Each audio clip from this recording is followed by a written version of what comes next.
Bonjour tout le monde.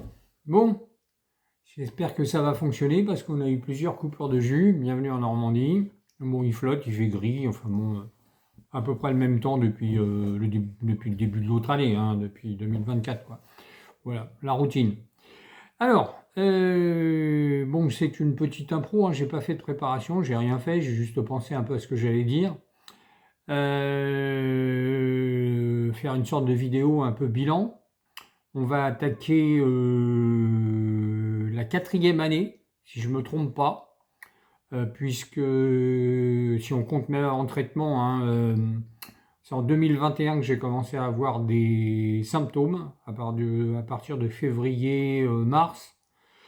Grâce à mon cher Toubib qui s'est complètement planté, ça m'a fait perdre un an, donc le cancer a pu se développer un peu mieux. Pour rappel, donc d'ailleurs, il était encore dans la capsule en 2021 quand ce cher médecin a fait des examens succincts et pour conclure que c'était une hypertrophie bénigne. Voilà. Donc c'était 2021. 2022, donc quand j'ai changé de Toubib, là on est passé aux choses sérieuses avec des examens sérieux. Mon PSA qui à l'époque avait été de 29, il était à 59 et là la prostate elle faisait 55 grammes, donc voilà.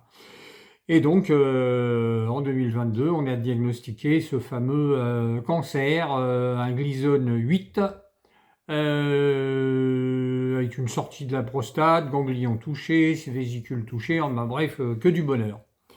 Voilà, ça c'était 2022. Fin 2022, j'ai entamé les premiers traitements, c'est-à-dire qu'en décembre 2022, j'ai eu ma première prise de sang d'hormonothérapie. À l'époque, c'était du Firmagon, qui ensuite est devenu... alors, j'avais pas vraiment d'effet secondaire, à part des boules dans le ventre un peu douloureuses, donc ensuite c'est devenu du décapeptile. Donc d'une injection tous les mois, on est passé à une injection tous les 3 mois, beaucoup plus confortable. Bref, et puis au mois de février, j'ai commencé la double hormonothérapie, c'est-à-dire que j'ai commencé un programme en prenant des cachets d'abiraterone, ou si vous préférez Zytiga, et avec de la prénisolone, c'est-à-dire de la cortisone pour atténuer les effets secondaires du traitement. Voilà, ça c'était février 2022. Donc là, on est en janvier 2025. Je viens de passer une batterie de tests, hein, et j'ai eu cet après-midi une entrevue avec mon cher oncologue, comment dire, radiothérapeute. Alors au niveau des résultats, après tout ce temps-là, ils sont excellents. Voilà, c'est-à-dire qu'ils sont excellents. Déjà pour un Gleason 8, ils sont très très bons. Voilà, c'est-à-dire que ce qu'il avait un peu peur à l'époque, c'était à cause de mes ganglions qui étaient touchés. Bon, ils vous le disent pas tout de suite, en plus ils sont sympas, là il me l'a avoué, il m'a dit que le problème c'était les ganglions, je savais pas trop, voilà, j'aurais pas parié, il m'a dit, mais bon, c'est vraiment très bien, quoi. Il m'a dit donc il n'y a rien du tout, il n'y a rien aux ganglions, il n'y a rien... Alors, il faut savoir que les vésicules elles sont complètement atrophiées, hein, ça, voilà, c'est cramé. Les ganglions, ils le sont en partie aussi. Et la prostate, pour vous donner une idée, elle fait 9 cm3, alors que normalement, elle devrait faire 20 cm3. Mais bon, à part ça, si vous voulez, il y a rien de malin. J'ai passé un IRM, j'ai passé des examens sanguins, mon taux de PSA est à 0,008, donc il est au plus bas, il est pratiquement inexistant. Donc pour quelqu'un qui a une radiothérapie et une hormonothérapie, les résultats sont excellents. Voilà, donc il m'a avoué aussi que j'avais été l'un des premiers auquel il avait mis ce double traitement, c'est-à-dire l'un des premiers à qui il avait mis le Zytiga en action. Pour rappel, c'était au début le Zytiga, c'était simplement un médicament qui retardait qui retardait l'apparition, qui retardait la progression des métastases. Donc on donnait ça je vais dire, en finalité pour les gens qu'on ne pouvait pas guérir. Et là, il y a 3 ans, ils se sont aperçus en faisant des tests que si on conjuguait les deux, on obtenait des très bons résultats. En tout cas, on obtenait un retard des métastases jamais il y avait métastase. Voilà. Bon. J'ai parlé aussi de quelqu'un d'ailleurs de ma famille qui lui était en Gleason 9 et il m'a dit d'ailleurs que la différence c'est que le Gleason 9 déjà est encore plus agressif et que déjà quand vous n'avez pas de métastase sur 4-5 ans, c'est déjà bien. Sympa. Bon, sympa pour les autres. Voilà, il me dit ouais c'est dur ce que je vous dis mais c'est un peu la réalité quoi.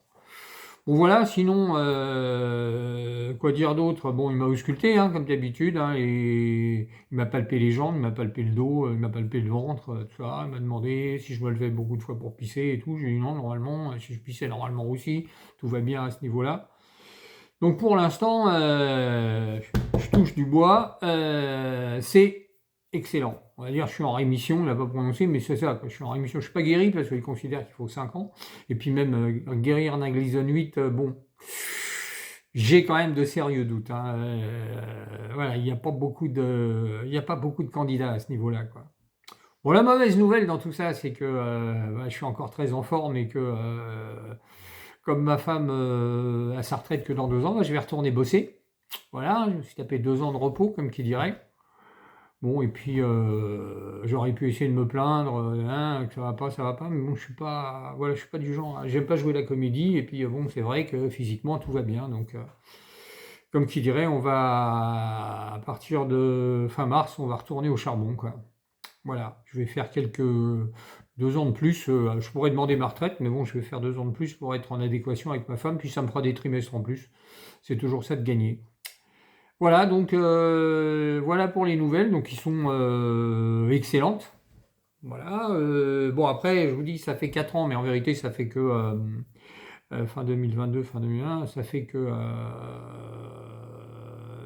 oui, attendez, je dis 2021, début 2021, je suis en train de me tromper, début 2022, début 2023. Ah, c'est ça, non, non, ça va faire 4 ans bientôt. Sachant qu'en vérité, il n'y a que 3 ans qui se sont écoulés depuis ils l'ont trouvé et que les traitements ont commencé, quoi. 2 ans, même ouais, 2 ans, 3 ans, au milieu de l'année, 2 ans et demi et 2 ans de plein traitement, quoi. Donc bon, le Zytiga c'est terminé. Les tests qu'ils avaient fait, d'après eux, donc c'est 2 ans maximum pour ce genre de choses. En plus, c'est bon parce que le foie, quand même, il en prend plein la tête. Mais les résultats sont excellents, à part, bien sûr, mon taux de cholestérol. Et ça, c'est dû, il me l'a dit, hein, c'est dû aux Zytiga, c'est dû à la cortisone, c'est dû à tout ça. Donc ça, on l'arrête. Je vais continuer uniquement encore pendant 1 an avec le décapeptile. Et puis après, comme qui dirait, ça sera allez, à Jacques Taest. Bon, voilà.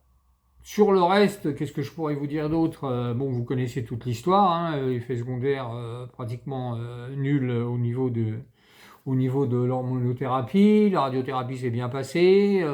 Pour l'instant, alors je continue toujours le sport, ça c'est inconditionnel. D'ailleurs, il m'a dit que c'était nécessaire, c'était super bien parce que ça augmentait mes chances, hein, il n'y avait pas de doute là-dessus. Donc je continue le sport, hein, à raison de 3-4 fois par semaine, musculation et marche à pied. Je pèse 74 kilos, ça n'a pas bougé pour 1m78, tout va bien, j'évite le sucre, j'évite les graisses, je mange pas mal de crucifères. Je continue à prendre du Pau Pereira, voilà, ça aussi c'est régulier. Bon, donc il m'a dit pour la gym, après pour les compléments alimentaires et tout, il est plus sceptique, hein, il me dit bon, ça se saurait, bon, ça c'est son opinion, je sais pas. Moi pour l'instant, si vous voulez, toutes les méthodes que je prends, ça a l'air de marcher, donc je vois pas pourquoi j'arrêterais un truc ou un autre. Pour l'instant, ça va bien, j'espère que ça marchera le plus longtemps possible. Voilà, et puis voilà, hein. Puis voilà, alors les examens qui étaient tous les 3 mois au niveau des examens sanguins vont passer à tous les 6 mois à partir de maintenant. Il n'y a pas d'IRM programmé pour l'instant, vu mon taux de PSA qui est si bas, tellement bas, quoi. Bon, et puis il m'a dit, et puis on se reverra effectivement dans 6 mois, quoi. Voilà, si tout. En espérant bien sûr ou avant s'il y a un problème, mais il m'a dit normalement là je vous vois plus avant un bout de temps, quoi, juste avant l'été, on se fera un petit coucou, hein, mais il m'a dit tout roule. Je suis assez content. Il me dit bah ouais, moi aussi, hein, je suis très content aussi, voilà. N'est-ce pas, pourvu que ça dure. Voilà. Donc, vous voyez, en Gleason 8, qui est un cancer assez agressif, et bah, pour l'instant, il n'y en a pas. Il n'y en a pas, c'est bon. Et voilà, c'était pour vous donner un petit peu des nouvelles de mon état et vous dire que, vous voyez, c'est pas. Bon, je dirais que je vois pas le bout du tunnel. Avec cette maladie, on n'est jamais en confiance à 100%. Bien sûr que j'espère, que j'aimerais que ça revienne jamais, mais bon,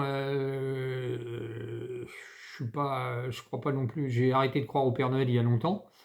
En tout cas, si elle revient, j'espère que ça sera dans très longtemps. Voilà, si c'est pas jamais, que ça sera dans très longtemps.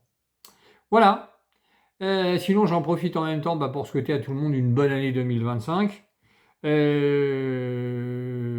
Du courage, hein, de la foi, de la confiance en soi, et puis voilà. Portez-vous bien, et puis on se retrouve. Je vais peut-être espacer mes vidéos parce que je vais pas vous raconter toutes les histoires, mais bon, j'essaierai d'en faire une tous les 2 ou 3 mois, voilà, pour vous donner des nouvelles, pour voir un petit peu ce que ça donne. Puis là, déjà, quand j'arrête, je vais voir aussi un petit peu ce que ça donne au niveau du sport, de ce que je fais. Maintenant que j'ai plus la double hormonothérapie, on va voir un petit peu si ça se développe un peu plus, si ça reste stable comme c'est, voilà. On va voir tout ça. Donc, allez, je vous donne rendez-vous dans 2 ou 3 mois pour un nouveau petit bilan. Voilà, portez-vous bien et à bientôt.